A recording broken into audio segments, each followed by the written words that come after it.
Okay, let's dive straight into the hardware market because, well, if you're keeping track, Microsoft just threw us a bit of a curveball. A confirmed second price increase this year for both Xbox Series X and Series S right here in the US. Yeah, and it's happening fast, like really fast. Yeah. These changes, they kick in October 3rd. Barely any time for you, the consumer, to really process it. October 3rd. Wow, okay. And their reason? Well, the official line is changes in the macroeconomic environment.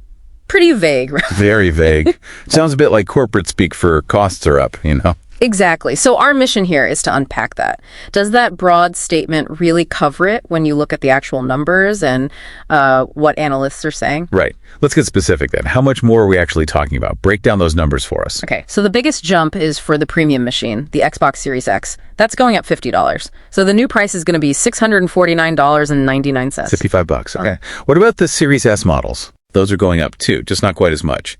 Both the 512 gigabyte version and the newer 1 terabyte version, they're each increasing by $20. So what does that make their new prices? That puts the 512 GB Series S at $399.99, and the 1 TB Series S lands at $449.99. But wasn't there like an even bigger increase on one specific model, the special edition? Oh, absolutely. Yeah, the 2 terabyte Galaxy Black Special Edition. That one's getting hit the hardest. It's a $70 increase. $70. Whoa. Yep. Pushing that specific console up to $799.99. Almost $800. Okay, now here's the thing, right? For you listening, this isn't just happening in a vacuum. We need to stress this. Exactly. This is on top of another price hike from just, 5 months ago? Back in May? That's right. It compounds. So if you look back since these consoles first launched, oh, well, some models have gone up, like $150, maybe even $200 in total. That's a lot. That really changes how you might perceive the value, doesn't it? When you realize it's crept up that much. It absolutely does. And, it immediately affects the competition, how it stacks up. Right. So how does this position Xbox against PlayStation? Well, the standard Xbox Series X at $649.99, it's now $100 more expensive than the standard PlayStation 5. The PS5 is still sitting at $549.99, for now at least. $100 difference. That's not small change for consumers. Not at all. That's a pretty significant gap. It creates friction, when you're deciding what to buy. So let's push back on that macroeconomic environment line from Microsoft. What are the industry analysts saying? What's their take on the real cause here? Yeah, analysts tend to be, a lot more specific. The general feeling, the wide belief really, is that this is pretty directly tied to the ongoing tariffs, on goods made in China. The tariffs. Okay, so they're connecting it not just to general economics, but to a specific policy cost? Pretty much. The idea is that those manufacturing cost increases, possibly from tariffs, are basically being passed down the chain, directly to you, the buyer. Okay, so we've got this tension.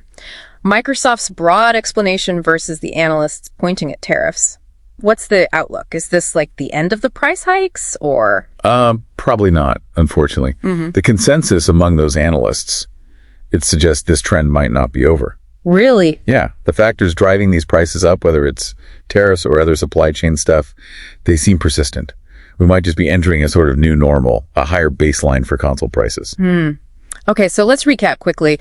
We've got Microsoft raising prices, citing broad economic reasons. Analysts suspect it's more about tariffs. Right. And the result is a widening price gap, like $100 between the Series X and the PS5. This feels like a really crucial point in this console generation. It really is. And it leads to this sort of final thought for you to chew on, right? Go on. When these prices creep up bit by bit, $50 here, $20 there, adding up to $150 or $200 over time. How long before that steady increase makes you, the consumer, seriously question the value? Does it push you towards maybe looking harder at PC gaming? Or maybe cloud gaming subscriptions become more appealing? That slow, quiet accumulation of cost, that might be the real story to watch.